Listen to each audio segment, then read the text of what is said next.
Alright, so starting off with the race and standing stone, I decided to play as a Nord for this build. But your race really doesn't matter. And as far as standing stone goes, I went with the warrior stone to start. But once your skills are up to the desired level, you can switch to something more useful. For example, like the Atronach stone for more spell absorption.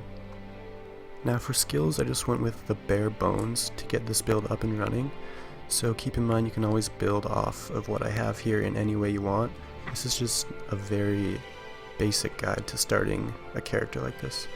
So as you can see, I maxed out enchanting and have perk points all the way up to the double enchantment perk, mostly for enchanting our armor with magic resistance and things like that.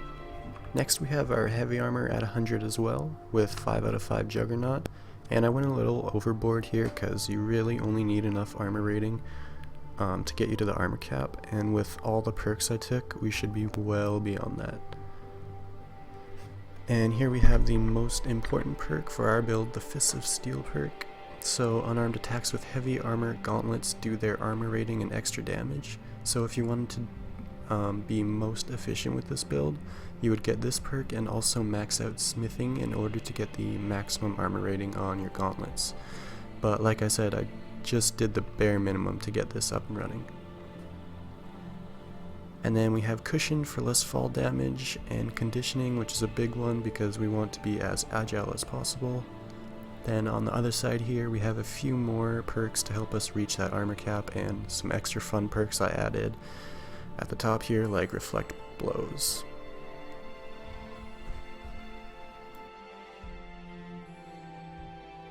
Alright, moving on to block, we have 5 out of 5 shield wall, just to make blocking better, and quick reflexes, that's going to help us take less damage in the whole scheme of things, block more power attacks.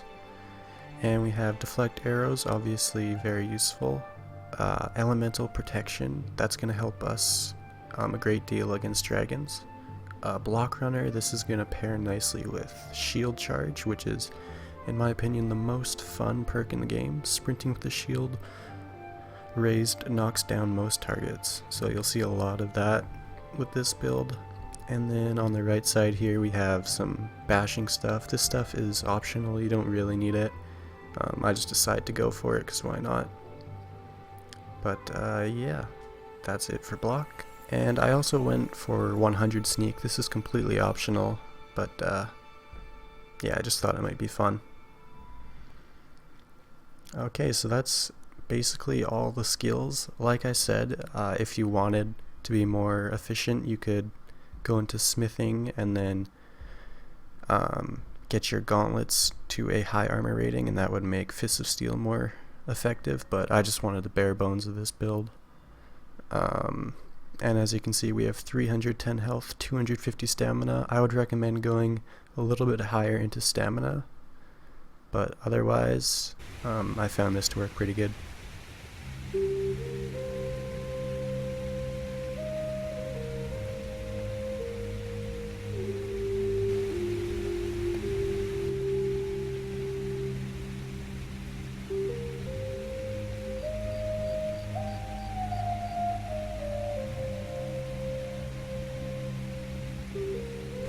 Alright, so as you guys can see, for the armor, I just went with the Stalrim armor, because kind of thought it fit the theme of the Winter Soldier. But yeah, so that's kind of why I did that. Let's get into the enchantments. I actually left it mostly unenchanted, so you can kind of put whatever you want on there, but for the ring, I have unarmed attacks deal 15% more damage. The necklace is unenchanted, so you can do whatever you want with that. Same with all this armor. And as you can see, we're at 474 armor. That's without this being upgraded. And the gauntlets here, another 15 additional damage for unarmed strikes, so that's 30 in total. And unenchanted helmet, so you can enchant all this armor with like stamina or anything like that if you are running out of stamina. And I just went for the Targe of the Blooded for the shield. You can go with any other shield really, I just like this one for the extra bashing damage, but another good one would be Spellbreaker for spell absorption, stuff like that. It's really up to you. Alright, so with that out of the way, we're gonna go ahead and get into some gameplay now. And let me know what you guys think about this build video. If you like it or you want me to go back to doing what I usually do, just let me know. And yeah, hope you guys enjoy.